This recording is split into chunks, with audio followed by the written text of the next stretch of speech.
Things are finally heating up in House of the Dragon, and it's not just Aegon who's feeling the heat.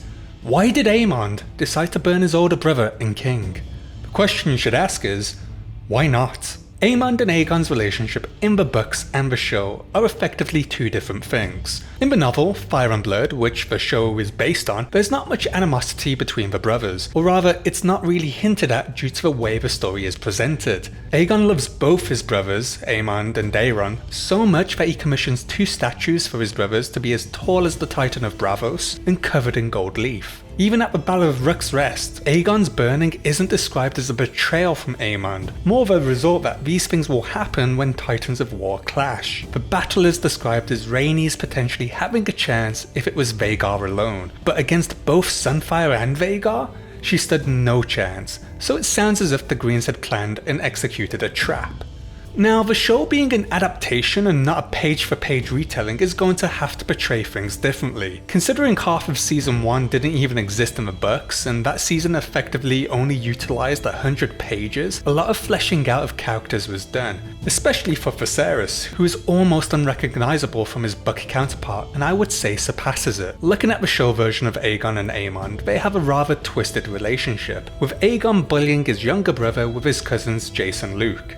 Aemond was the dork who would watch anime and get his ass kicked before getting some boxing lessons, bulking up at the gym, and flipping the script on his bully. Classic coming-of-age movie. Thematically, Aegon and Aemond mirror Viserys and Daemon. Viserys loves and respects his brother but doesn't trust him. Daemon loves his brother but thinks he's weak and that he should be the king, but is unwilling to do anything to hurt his brother and press his claim. He has a deep underlying loyalty to his family, and although he repeatedly acts out and is filled with arrogance, he needs to feel in charge, and when he doesn't have the power, it affects him mentally, or physically, especially with the ladies.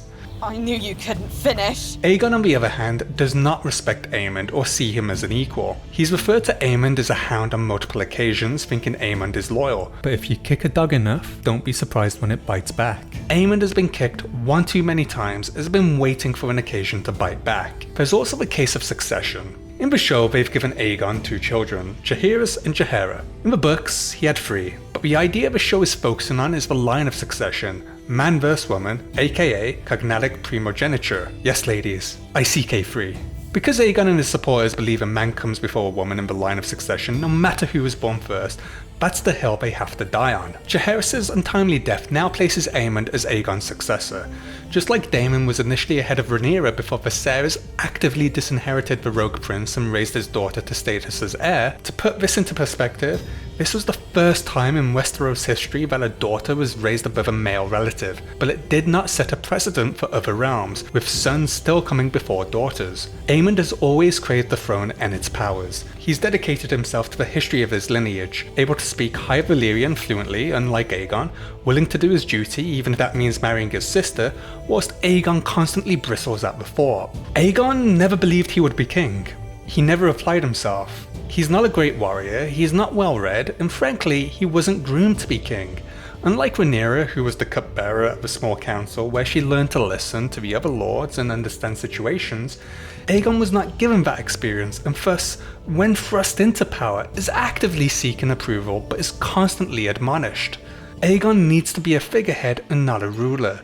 If the small council could get a cardboard cutout of him, they'd rip your hand off for it. Aemond is sacrificed, he's lost an eye but gained a dragon. Even as a child, he claimed it as a worthy trade. He's aware of the oncoming war. Aegon never believed he would make it to the throne, and once he has, all he's trying to do is please the people, but he hasn't had the training to understand that you can't give everyone what they want, and you need to make the tough decisions. What Aegon does have years of experience in is big brothering Aemond. Before Aemond got his dragon, he was constantly mocked by Aegon, Jace and even Luke for his inability to claim a dragon, giving him the pink dread instead. Years of this abuse would shape Aemond. Even a decade later, when he has the most formidable dragon in the realm and the swordsmanship to match, he still gets big brothered when Aegon finds him in Sylvie's brothel. Aemond's upbringing does not allow him to suffer slights. Luke laughing at the pig being served at dinner triggers Aemond because he believes he's being mocked for his eye, when in fact Luke's remembering the pink dread. Aemond finding a safe space with Sylvie where he can get some measure of peace is invaded. He's mocked for it because Sylvie was the first woman he had ever slept with, and potentially the only woman. This was also because Aegon potentially forced him to have sex with Sylvie. Now, Aegon's motives for that probably differ to what Aemond believes. Aegon loves sex and was sexually active from a young age. It seemed to be the only thing he actually cared about, along with watching the fighting pits with kids as participants. I'm not saying Aegon is a good guy, but from his point of view, he might be viewing it as raising Aemond to manhood, a rite of passage so to speak, and not the traumatic experience it actually was for Aemond. But because of Aegon's experience with having such little power, he's able to hold this over Aemond's head, who is visually vulnerable because he's butt naked. But I don't think Aegon is actually trying to goad him, just ribbing him. But we get another repetition of the hound imagery and Aegon barks in his face. He even compliments Aemond, saying how far he's come, but emotionally, Aemond is stunted and even his physical prowess can't overcome that. It's an incredibly awkward situation because Aegon most likely hasn't ridiculed his brother in public for a while. In fact, if you looked at episode 8 of season 1 when they have the dinner scene, Aemond actually is very quick to come to Aegon's defense and Aegon to Aemond's, though that might have only been an alliance formed against the Blacks. Look how uncomfortable the Kingsguards get in the situation.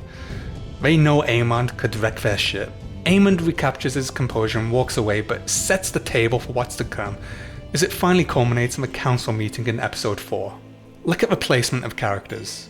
Aegon at the head of the table, Aemond at the foot, opposing positions. Tyrion would often take this position, and so did Corlys Velaryon, to help show the audience that characters are opposing each other, or possibly as an equal in power. As Corlys has the most powerful fleet and is the richest man in Westeros, and Aemond has the most powerful dragon, Vhagar. However, they are not equals. Aemond repays Aegon's public display of humiliation by running rings around him tactically, by informing Aegon of his and Cole's battle plans.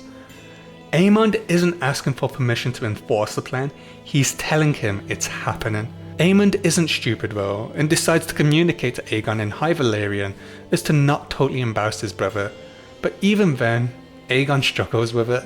He mocks Aegon for his appointment of his friends to the Kingsguard, dragging it down, reminding him how he is far more concerned about what his sobriquet should be. We're all agreed it should be the Dragoncock, right? Everyone knows who to listen to, and Aemond spreading his arms and dictating the plan whilst Aegon shrinks into his chair. Aegon can have every symbol of legitimacy, the Conqueror's crown, the sword, the armour, but it does not make him the Conqueror reborn. Aegon's own emotional wounds and substance abuse cause him to foolishly ride to Rook's Rest, and Aemond's happy to let him suffer for a bit. This again could be mirroring Daemon's meltdown when Viserys offers aid at the Stepstones, feeling as if Big Brother has to bail him out and steal his glory, as if he's incompetent. Here, Aemond is happy to watch his older brother get a taste of battle and find out the hard way why he should stay at home and entertain the court. Aegon's actually relieved at the sight of Vhagar before Aemond decides to toast him. Is it a smart move? Depends how you look at it. Aemond effectively kills two birds with one rock. He pushes himself closer to the crown and kills a respectable opponent, leaving Team Black with Daemon and Caraxes as their main champion. You might argue it's better to have Aegon and his dragon as an option for battle, but as we see, Aegon is clearly incompetent and more detrimental to the cause alive than dead.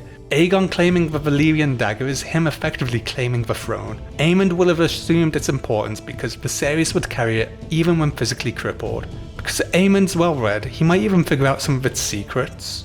So yeah, a lifetime of abuse and scars to show for it was just too much for Aemond to bear, who believes he has a higher calling as the King of the Seven Kingdoms and saw an opportunity to take it. When you play the Game of Thrones, you win or you die. And that's it folks. If you liked the video, make sure you like and subscribe. If you want to see more of our thoughts on House of the Dragon or comparisons, let us know in the comments below of what you want to see and we'll look into it. And make sure you join the Discord.